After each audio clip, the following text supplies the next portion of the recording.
ઘરમાં હાજર આ વસ્તુઓ પૈસાની કમીનું બની શકે છે કારણ વાસ્તુ અને જ્યોતિષ શાસ્ત્રમાં ઘર અને જીવનને લઈને કેટલાક નિયમો બનાવવામાં આવ્યા છે.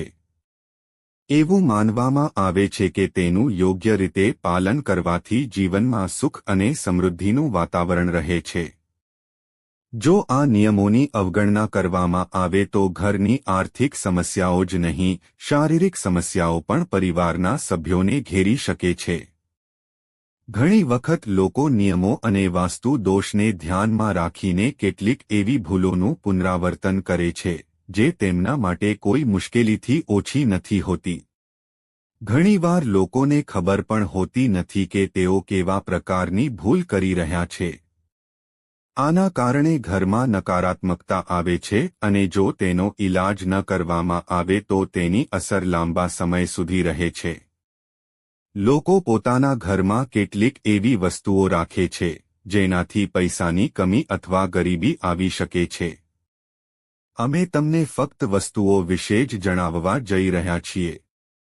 ઘણી વખત લોકોને એવું લાગે છે કે વાસણમાં સહેજ પણ નુકસાન થાય તો તે વાસ્તુ કે જ્યોતિષના નિયમોની અવગણના નહીં કરે.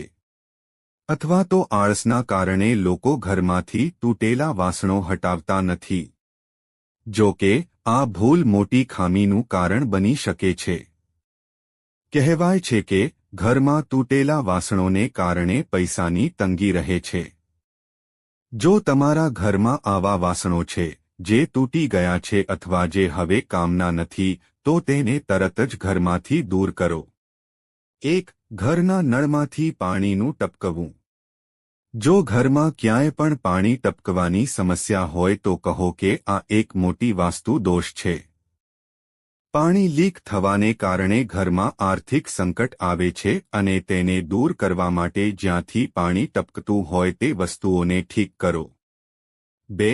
ઝાડુ અને વાસ્તુનો સંબંધ. ભલે ઝાડુનો સંબંધ ધનની દેવી લક્ષ્મી સાથે હોય છે પરંતુ જો તેની સાથે જોડાયેલ વાસ્તુ દોષ ઘરમાં હોય તો તે પરિવારમાં ઝઘડાનું કારણ પણ બની શકે છે. એવું કહેવામાં આવે છે કે તેને ઘરમાં એવી જગ્યાએ રાખવી જોઈએ જ્યાં તે લોકોની સામે ન દેખાય. સાથે જ ભૂલથી પણ રસોડામાં સાવરણી ન રાખવી જોઈએ. તેનાથી ઘરની ગૃહિણીના સ્વાસ્થ્ય પર પણ ખરાબ અસર પડે છે. 3. પક્ષીઓનો માળો. ઘણીવાર પક્ષીઓ લોકોના ઘરની છત પર અથવા કોઈ ખૂણામાં માળો બનાવે છે. વાસ્તુ અનુસાર આ પણ કોઈ ખામીથી ઓછું નથી. કહેવાય છે કે આ દોષ ઘરમાં ગરીબીને આમંત્રણ આપે છે. એવું માનવામાં આવે છે કે જો પક્ષીનું ઈંડું તૂટી જાય છે તો તે ભવિષ્યમાં આર્થિક સંકટ પેદા કરી શકે છે.